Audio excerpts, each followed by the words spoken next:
Hey guys, this is Shane. I'm back with another video to share my full review of the Galaxy Tab A9 Plus. This is a budget-oriented tablet from Samsung. It is on sale at the time of this video. I have some links in the description if you want to check it out for yourself. The retail price is $220. Now, this tablet has been out for a few months now. I got it myself a couple months ago for $190. And at the time of this recording, I'm seeing it as low as $170 now. So I'll have some links to the latest pricing in the description for whenever you're watching this video. There's 3 different colors to choose from. We have a navy, this gray, which is what I've been personally using. We're also going to check out this silver color here in a second. And there's a couple different options of this tablet. So the standard one has 4 gigabytes of RAM and 64 gigabytes of storage, which is what I have here and what I'm going to be basing this review off of. However, it's worth mentioning there is an upgraded 8 gigabyte RAM and 128 gigabyte storage model, which I've also found at a discounted price. It's now matching the retail price of that lower spec version, so might be worth considering that. And there's also a cellular 5G version of this tablet, and that comes with the 4 gigabytes of RAM and 64 gigabytes of storage. But let's go ahead and do a quick unboxing of the silver color of the Tab A9 Plus to get a look at that. So just one sticker on here. Have our device on top. Let's go ahead and put this to the side, see what else we get. Inside the box, we have a USB Type-C to Type-C charging cable, a SIM ejection tool, and a little bit of paperwork, but that's everything inside the box. There's no charger included with this tablet, so just keep that in mind. Let's go ahead and check out the star of the show here, the Galaxy Tab A9 Plus.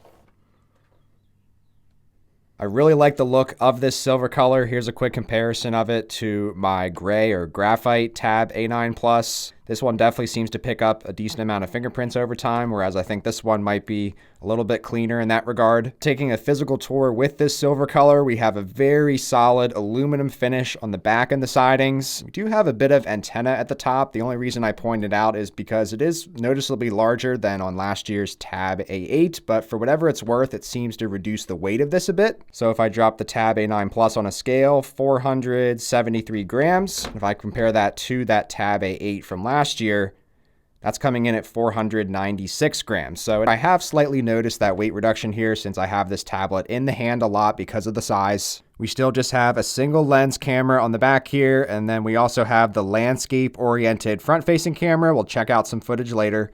On the top, we have our power and volume rockers, one of our mics. On the left and right sides, we have our quad speaker setup. We have another mic on the right, have our Type-C port capable of 15-watt fast charging. And great to see that we still have a headphone jack all the way over here on the corner. Sometimes I forget about it on this guy because it's so far over here, but we do have a headphone jack. We also have a micro SD card slot, so we can put up to 1 terabyte of additional storage in here. And if you have the 5G version, this is where you'll put your SIM card, but you can also use an eSIM with this tablet. And interestingly, Samsung included their official connector pins on the bottom of this tablet. If you take Samsung's other current keyboard cases for their Tab S9 FE or S9, for example, even though the pins would line up, these brackets that are at the edge of this case and here on the tablet, they don't line up. So you can't use Samsung's official keyboards just yet with this tablet. Hopefully that changes in due time. But now getting into actually reviewing this tablet, since like I said, I've been using this for a couple of months now, I definitely have a good feel for it. And I'm definitely ready to share my full thoughts on it. Starting with the biometrics, getting into this tablet, we have face recognition on here. We don't have any fingerprint sensor, but the face recognition works really well on this tablet. It gets me in every single time, and more importantly, when it's on a desk or a table and it's farther away, that also unlocks instantly. And once you're in, you'll be greeted by the new 11-inch display. We have a 1920 by 1200 resolution. This is a TFT LCD display, and it's been upgraded to have a 90 Hz refresh rate, which has been an appreciated upgrade over the previous A-series tablets with just the 60 Hz refresh rate. Now, the tablet overall did get a little bit larger compared to the previous A-series tablets because of that larger screen size. This Tab A8 had a 10.9-inch screen. I have noticed just a slight aspect ratio difference that I've definitely appreciated on this A9 Plus. And again, the tablet is lighter overall, which I've also noticed just in the hand. We still have enough bezel here to hold onto this tablet in any sort of aspect ratio you want to. And overall, in my first 2 months of usage, I've really enjoyed just grabbing this tablet at a moment's notice, getting in right away with the instant face recognition, and having this nice large display with a good resolution and smooth refresh rate to do whatever it is that you need to do. Even though we don't have an AMOLED screen like on a lot of other Samsung devices, the colors have been pretty good for me personally, and more importantly, the screen gets plenty bright, so able to use this in any scenario, and for the price, I'd say the screen is definitely good enough. As far as the actual usage and the performance of this Tab A9 Plus, this comes packed with the Snapdragon 695 processor, so just your average scrolling and navigation throughout the tablet is going to be perfectly fine. Might take a split second for applications to open, and there is a little bit of stuttering between various animations sometimes when you're switching between different apps. If it's a recently used app, it'll open perfectly fine. All of my productivity tasks have been good on here on Excel. Switching over to some gaming, you can see that sometimes the screen will black out a little bit. I think that is just a RAM limitation. Really, the main limitation, I'd say, is the 4 gigabytes of RAM that's on this tablet. It is nice that it is 1 gigabyte extra than the previous A-series tablets, so I have noticed that switching between some of your more recent applications, it happens a lot quicker and smoother compared to some of the previous generation tablets. But something I've also noticed is that if you haven't used an application for a while, some of the screens will just turn white on them in your multitasking pane, and then it'll have to just reload to the standard page. It won't save what you were previously looking at. It'll have to reload it. So for example, this game that I was just playing a little bit ago, it looks like it had to completely reload the game. So sometimes you have to just resume back into what it is you're doing. You won't be able to instantly jump back in. And just to prove that point, you'll see here, if I'm in the game, if I switch over to maybe one different application, you can see here now that the Excel also X'd out. The RAM limitation is definitely a thing. If I switch back to the game here, you can see that if I was just previously using it, I can jump right back into it right away. But overall, once you're loaded into whatever you're doing, the performance has definitely been enough for me in my average day-to-day use. Now, gaming has been really good for me on this Tab A9 to my surprise. The 90 Hz refresh rate definitely helps out with making all of your games that can support that feel really smooth and buttery. The 11-inch screen size is definitely large enough for whatever games you're looking to play, and I found that it's just really enjoyable to play this handheld because of the screen size, and you can see it's really easy to access your various different menus and things and interact with whatever it is you're doing. You are able to multitask on this tablet perfectly fine. So I'll open up YouTube here, go to our side panel, just bring out Excel, for example.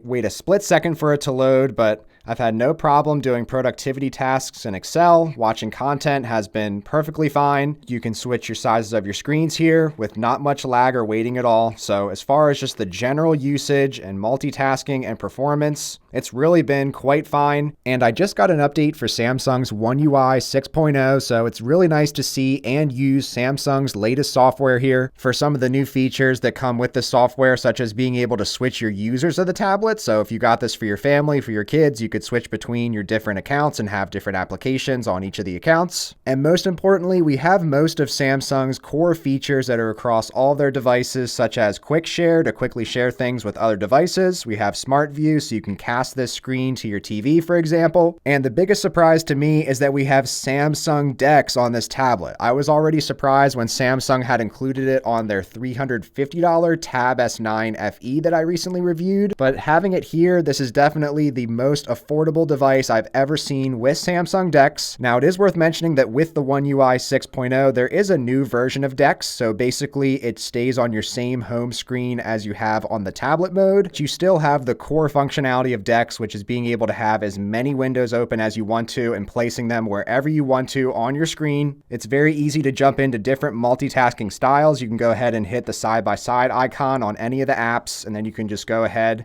find your other app that you want to have open. Go ahead and open up YouTube. And then it's super easy to just go back and tap on this icon to then make this more of that smaller option and being able to put it wherever you want to. Now, one of the areas that surprised me the most on this Tab A9 Plus was the battery life. So if you watch my previous videos on the Tab A8 and Tab A7, you'll see that I would get around 7 hours of screen on time in one battery cycle usually. But on this Tab A9 Plus, I've been getting way more battery. So my first use case, I used the tablet for 2 days and got 10.5 hours of screen on time. I was watching a lot of YouTube, so that definitely could have contributed to the extra battery. In a use case where I did do some gaming, I got 8.5 hours of screen on time, which that is a huge improvement for me personally over the 7 hours maximum that I used to get on those previous tablets. Mind you, I did do some gaming with a 90 hertz refresh rate of old school RuneScape. Another use case, I got 3 days and 1 battery charge out of this. Again, near 8.5 hours of screen on time. In another battery cycle, I got 2 days and 7 hours of battery life. And during that time, I used the tablet for 10 hours and 21 minutes. So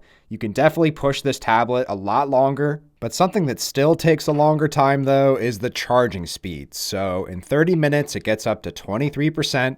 After an hour and a half, it gets to 70%, which is okay, but for some reason, it takes forever to get back to a full charge, 100%. Sometimes I'd leave it overnight and it would still be at 99%. So I don't know what's up with that, but regardless, a near full charge will still take about 2.5 hours. Another pleasant surprise I found with this Tab A9 Plus is that the official book cover case that goes with it has been drastically improved over the previous versions for the previous tablets. So it's the same $50 price, but it has a lot more protection, mainly side protection, which the old ones did not have. And the new origami style backing gives you a ton of different options for standing this tablet up in any way you could possibly think of. So I would definitely keep an eye out for the official case that goes with this tablet. I've seen some offers online at this point from some retailers that will offer this case alongside it for free. Taking a look at the cameras, we have the single lens on the back. This is an 8 megapixel lens. Your average everyday photos are pretty average, honestly, not that great. You can digitally zoom up to 10 times if that's something that would be worth it to you. And you can record video as high as 1080p 30. And the same goes for the 5 megapixel front-facing camera. This films in 1080p 30 resolution, so not the greatest video quality by any means, but certainly gets the job done for video calls with family and friends. But overall, all things considered, I've been really enjoying this Galaxy Tab A9 Plus, my first couple months of usage.